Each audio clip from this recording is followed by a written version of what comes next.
आइए बच्चों, आज हम पढ़ेंगे NIOS बोर्ड का book second chapter number 13 Suryakant Tripathi Nirala. अब निराला जो है वो छायावाद कविता के प्रमुख रचयिता हैं।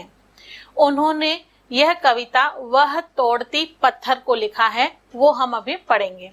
वह तोड़ती पत्थर देखा मैंने इलाहाबाद के पथ पर, वह तोड़ती पत्थर कोई न छायादार पेड़ वह जिसके तले बैठी हुई स्वीकार, श्याम तन भर बंदा यौवन नत नयन पेर्य करमरत मन, गुरु हथौड़ा हाथ करती बार बार प्रहार, सामने तरु मालिका अटालिका प्राकार।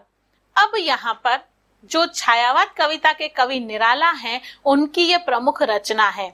वो एक श्रमिक महिला को बताते हुए उनकी जो मनोदशा और शारीरिक दशा है, उनका जो कठिन परिश्रम है, उनकी जो संघर्षशील स्थिति है, उसका बयान कर रहे हैं। वो कह रहे हैं वह तोड़ती पत्थर, कि वो पत्थर को तोड़ रही है। देखा मैंने इलाहाबाद के पथ पर, कि मैंने उसे इलाहाबाद, यानी जो कवि हैं वो इलाहाबाद की सड़कों पर जा रहे हैं और वहां पर उन्होंने सड़क के किनारे एक महिला को पत्थर तोड़ते हुए, यानी मजदूरन जो महिला है वो कठिन परिश्रम करते हुए उनको दिखी है, तो वह पत्थर तोड़ रही है। कोई न छायादार पेड़, कि वहां पर कोई भी छायादार वृक्ष नहीं है, वह जिसके तले बैठी हुई स्वीकार, कि जिसके तले यानी उस छायादार वृक्ष की छाया में बैठ करके वो थोड़ी देर का विश्राम ले ले, वो भी स्थिति उसके पास नहीं है। कोई न छायादार पेड़ वह जिसके तले बैठे, कि वो किसके तले बैठे वो ऐसी स्थिति में नहीं है, लेकिन बता रहे हैं कि यह स्थिति भी उसे स्वीकार है, यानी उससे किसी से भी कोई भी शिकायत नहीं है। श्याम तन, अब उसकी शारीरिक स्थिति का बयान कर रहे हैं कि श्याम तन, श्याम यानी सांवला, कि उनके जो तन यानी उसकी जो शरीर का कलर है, रंग है, वो है सांवला। अक्सर श्रमिक वर्ग जो धूप में काम कर रहे होते हैं, कठिन परिश्रम करते हैं, उनके शरीर का रंग सांवला ही होता है। तो यहाँ पर बता रहे हैं कि श्याम तन, कि उनका जो तन है वो श्याम है, यानी सांवला रंग है। बर बंधा यौवन, लेकिन उसका जो यौवन है, उसका जो शारीरिक स्ट्रक्चर है, जो उसका बॉडी है, वो क्या है? सुडौल, यौवन सुडौल है, कि उनका जो एक टक बनावटी जो शरीर है वो युवावस्था का भी लग रहा है। नत नयन प्रिय कर्मरत मन, कि नत, नत यानी नीचे, नयन यानी उनकी आंखें, की आंखें नीचे करते हुए वो क्या कर रही है?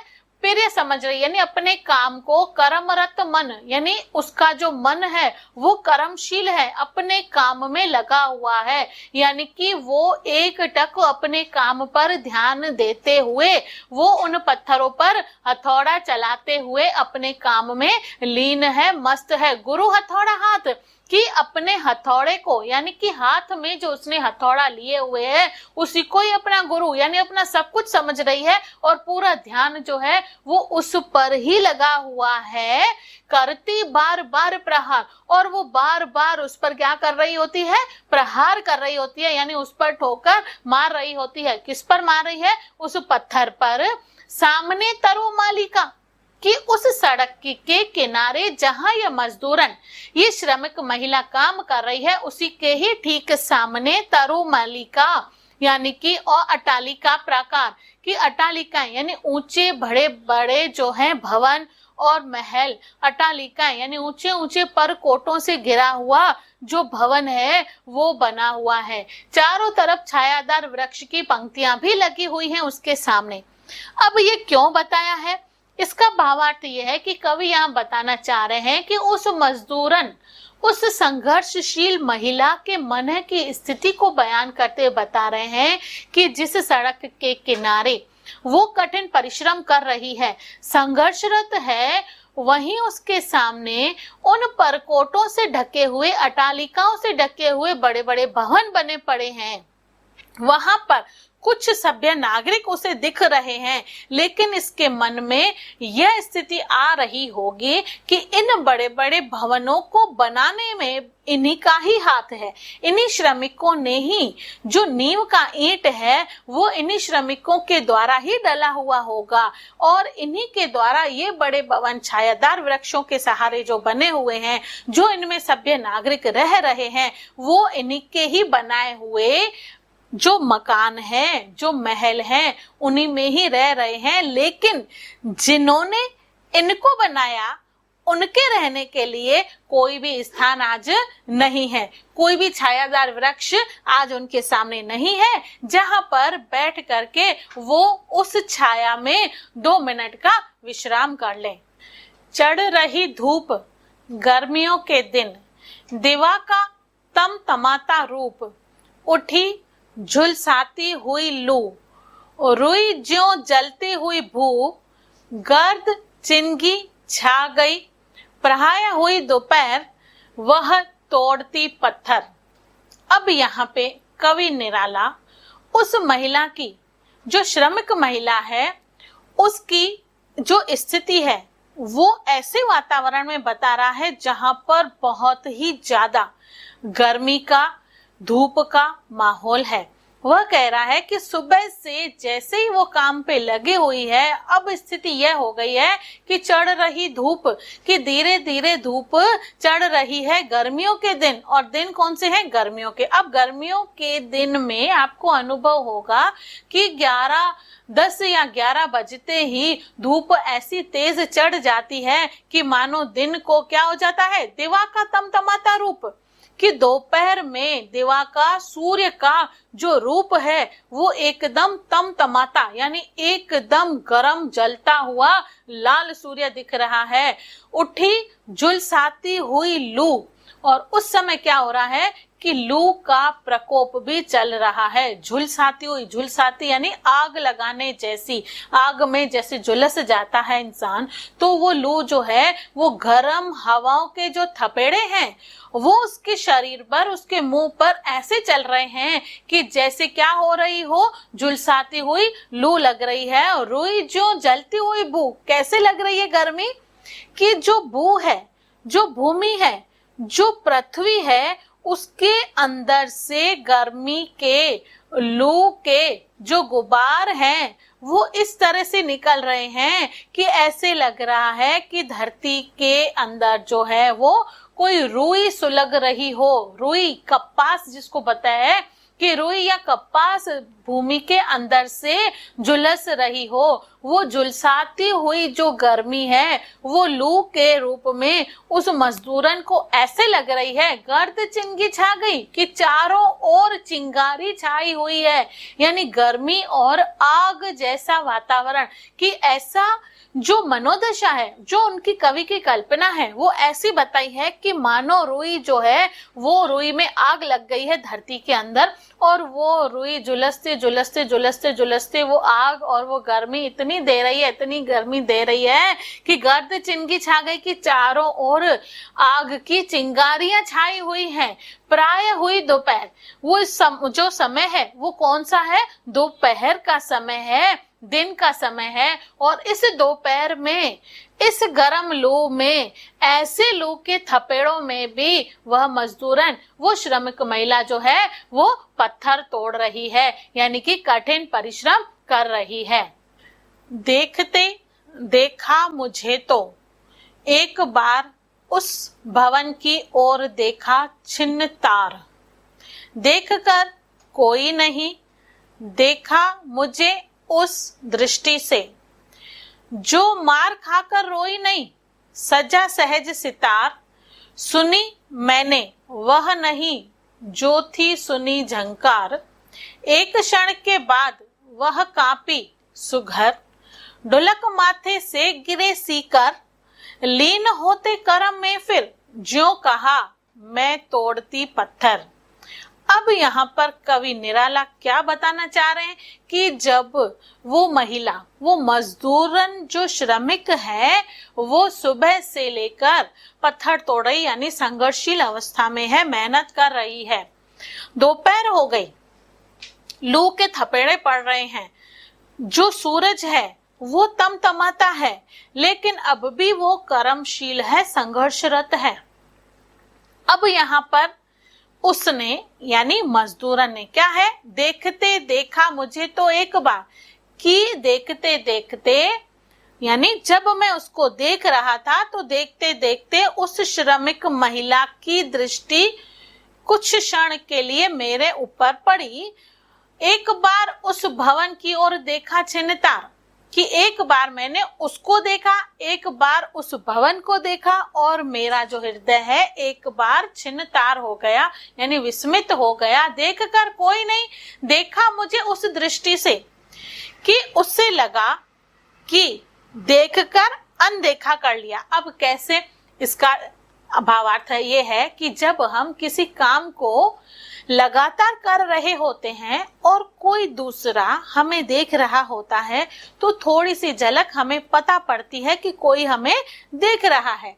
लेकिन अगर हम अपने काम में व्यस्त हैं तो हम क्या करते हैं, कुछ समय के लिए, कुछ क्षण के लिए यूं देखते ही वापस अपने काम में लग जाते हैं, क्योंकि अपन को पता है कि उस काम में मेरा कोई मतलब है नहीं, ठीक है देख रहे हैं, देखने दो, मुझे अपना काम करना है। तो उसी प्रकार मजदूरन को काम करते करते यह दिखा कि मुझे कोई देख रहा है, और यह देखने के लिए कुछ क्षण के लिए उसने अपनी दृष्टि को ऊंचा किया और कुछ क्षण के लिए कवि को देखा, और देखने के बाद वापस वो अपने काम में लग गई। कैसे लग गई, देखा मुझे उस दृष्टि से जो मार खाकर रोया नहीं, कि मुझे लगा कि वो ऐसे मुझे देख रही है कि जिस प्रकार मार खाकर भी कोई रोया नहीं, यानी इतनी मेहनत कर रही है फिर भी उस मेहनत से उस प्रकृति का जो गर्म वातावरण है, जो नकारात्मक परिस्थितियां हैं उसके लिए, उनको देखकर भी उसको कोई ऐसी शिकायत नहीं है जो कि वो उससे कर सके। कह रहा है उसको कोई शिकायत नहीं थी, ऐसे लग रहा था कि जैसे मार खाकर कोई रोया नहीं, यानी उसकी जो नकारात्मक परिस्थितियां हैं उससे उसको कोई भी फर्क नहीं पड़ रहा है। क्या कहा, सजा सहज सितार, की कह रहा कि इस तरह से मेरे मन में विचार आया कि सुनी मैंने वह नहीं जो थी झंकार, कि सितार की मैंने वो झंकार सुन ली कि वो कभी आज तक मैंने आवाज सुनी नहीं हो। यानी उस मजदूरन महिला की जो एक क्षण के लिए मुझ पर ऐसे दृष्टि पड़ी, इस प्रकार देखा कि उसका देखना और उसके बाद उसको कोई भी शिकायत की स्थिति में ना देखना, ऐसा लगा कि सितार की ऐसी झंकार है जो आज तक मैंने कभी सुनी नहीं। यानी यहाँ पे कवि कह रहे हैं कि यह जो स्थिति है वो मेरे लिए अकल्पनीय है। मैंने कभी सोचा भी नहीं था कि इतना संघर्षशील कोई भी हो सकता है। एक क्षण के बाद वह कांपी और एक क्षण के बाद थोड़ा सा वो डर गई कि मुझे अभी तक भी कोई देख रहा है। थोड़ा सा वो घबरा गई, हिल गई, ढुलक माथे से गिरे सीकर, और उसके माथे से जो पसीने की बूंदें सिर से आ रही हैं वो ढुलक कर बूंदें जो है वो नीचे, सिर से पसीने से नीचे बूंदें उसकी पसीने की गिरी हैं। लीन होते कर्म में फिर जो कहा, और वो फिर कर्म में लीन होकर यानी कि अपने कार्य में वापस से अपना ध्यान लगाकर इतनी कर्मशील अवस्था में है कि वो स्त्री एक क्षण भी अपना टाइम, अपना समय बर्बाद ना करते हुए वो वापस से अपने माथे का पसीने की बूंद गिरने के बाद भी वापस से वो अपने कर्म में लगी रही, अपनी मेहनत, अपने संघर्ष में लगी रही, और वो कह रही है मैं तोड़ती पत्थर।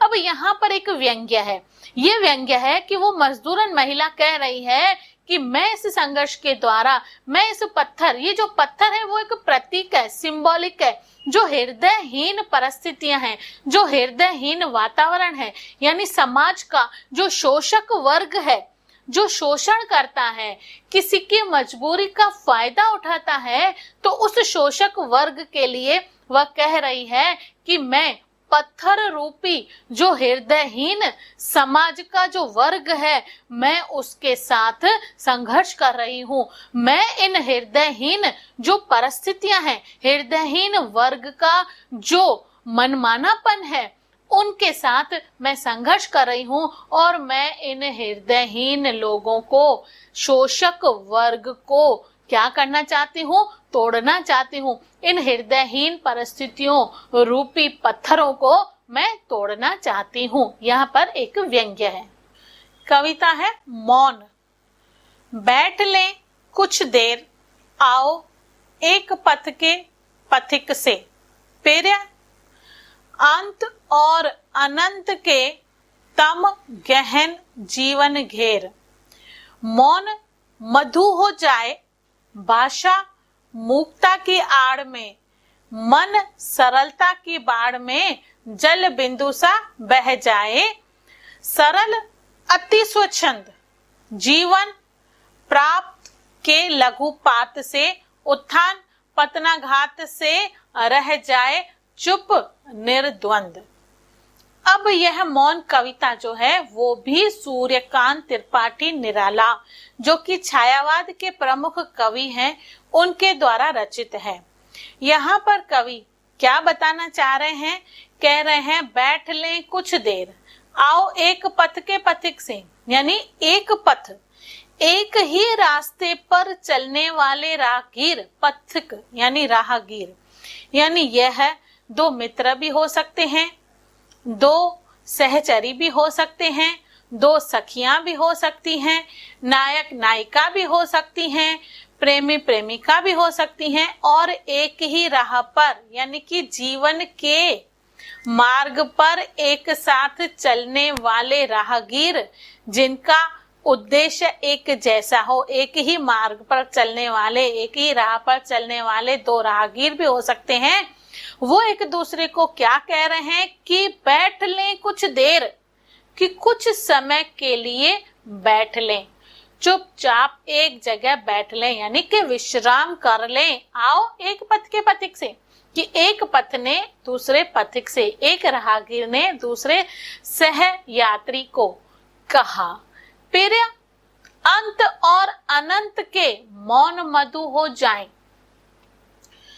अंत और अनंत के तम गहन जीवन घेर, कि अंत और अनंत यानी कि जो भी आगे पीछे, जो भी शुरू अंत आखिरी के जो तमन्नाएं, जीवन में विषमताएं जो हैं वो घेरे हुए हैं, मौन मधु हो जाए। आज मौन चुपचाप संघर्ष रत हो के आज एक जगह एक टक बैठ जाएं। भाषा मुक्ता की आड़ में, कि जो भाषा है वो क्या हो? मुक्ता की आड़ में। मूक, मूक यानी कुछ भी ना बोले, मौन की आड़ में बैठे। मन सरलता की बाढ़ में, और मन में कोई भी विचार ना हो, मन जो है वो बिल्कुल भी हलचल ना करे, वो सरलता की बाढ़ में बह जाए, यानी मन को शीतल और शांत कर ले। जल बिंदु सा बह जाए, सरल अति स्वच्छंद, कि जल जो है वो बिंदु सा बह जाए, कि इस जल के समान सरलता से हम रह पाए। जीवन प्राप्त के लघुपात से, कि ये जो जीवन हमको मिला है वो भी लघुपात।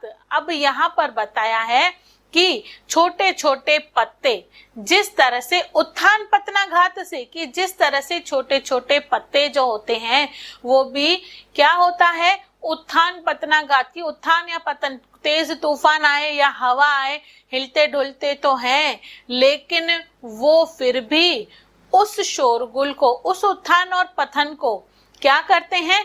चुपचाप सहन करते रहते हैं। रह चुप निर्द्वंद, कि हम चुप रह करके निर्द्वंद यानी बिना किसी शिकायत के हम बैठ जाएं। अब इस कविता का भावार्थ क्या है? यहाँ पर कवि ये बताना चाह रहे हैं कि हमें अपने जीवन में सुख दुख से, यानी कि ना तो दुख में हम ज्यादा दुखी रहें, ना तो सुख में हम ज्यादा खुश रहें। हम अपने जीवन की हर एक परिस्थितियों को सम समझें, समतुल्य समझें, समान रस और सरलता के साथ जीवन के दिनों को बिताएं। कह रहा है कि जिस प्रकार एक जल जो है वो भी सरलता से बहता जाता है, उसी तरह हमारे मन में भी कोई अभिलाषाएं, कोई विषमताएं ना रहें, मौन रहें।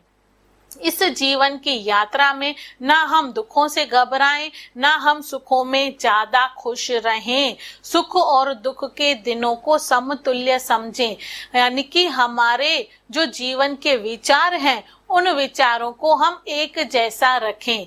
जिस प्रकार टहनियों में, शाखाओं में छोटे छोटे पत्ते होते हैं, उन पत्तों पर चाहे तूफान आते हैं, चाहे ठंडी हवाएं हो, चाहे धूप हो, वो मौन रह करके, चुपचाप रह करके उन परिस्थितियों को सहन करते रहते हैं। उसी प्रकार हमें भी हर एक परिस्थिति को चुपचाप सहन करते हुए निर्द्वंद रहना चाहिए। बिना किसी शिकायत के, बिना किसी बोलचाल के हमें उन परिस्थितियों को सहन करने की आदत डालनी चाहिए और मौन रह करके निर्द्वंद रहें। यानी कि कभी भी किसी भी परिस्थितियों में रहने का अगर मौका मिलता है तो हमें बिना किसी शिकायत के उन परिस्थितियों को स्वीकार करना चाहिए। अर्थात कवि यह बताना चाह रहे हैं कि जो हमारा जीवन है वो सरल और बंधनों से मुक्त हो, अपने वश में हो, यानी कि हमारे जीवन पर हमारा वश चले। परिस्थितियां हमें ना चलाएं, हम परिस्थितियों के अनुसार चलें। यानी हमारा जो जीवन है वो हमारे वश में हो। वह उत्थान और पतन, यानी कि अगर हमारी तरक्की हो रही है तो भी हम लोग संतुष्ट हो, और अगर कोई पतन यानी किसी कारण से नकारात्मक परिस्थितियां हैं, कोई चोट आ गई, कोई ऐसी स्थिति आ गई, तो उसको भी हम सरलता से उसमें रह पाए। जैसे प्रातःकाल की वायु है, अब उस वायु में छोटे छोटे पत्ते हैं, वो कभी ऊपर और कभी नीचे होते रहते हैं, यानी वो हवा के झोंकों को चुपचाप सहते रहते हैं। इसी प्रकार हमारे जीवन में भी अगर हवा का कोई ऐसा झोंका आया, यानी कि परिस्थितियों की कोई ऐसी मार आई, कोई नकारात्मक परिस्थितियों का कोई ऐसा माहौल हमारे ऊपर आया, तो भी हमें क्या है, हिलते डुलते तो रहें, लेकिन हम हमारे जीवन के उतार चढ़ावों को झेलते तो रहें, लेकिन कैसे झेलें? निर्द्वंद, यानी तनाव मुक्त रहें। ऐसे नहीं कि थोड़ी सी नकारात्मक परिस्थितियां आई तो हम तनाव में आ जाएं।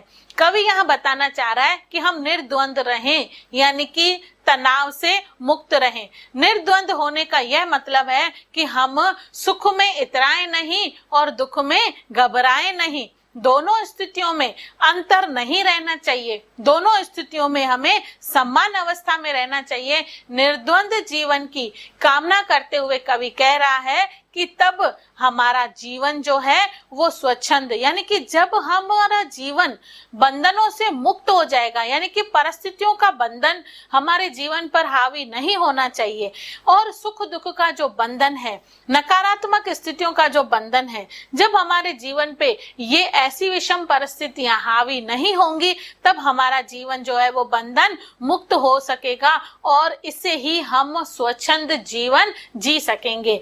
तो हमें चुपचाप हर एक परिस्थिति में मौन रहते हुए कवि के इस संदेश को स्वीकार करना चाहिए।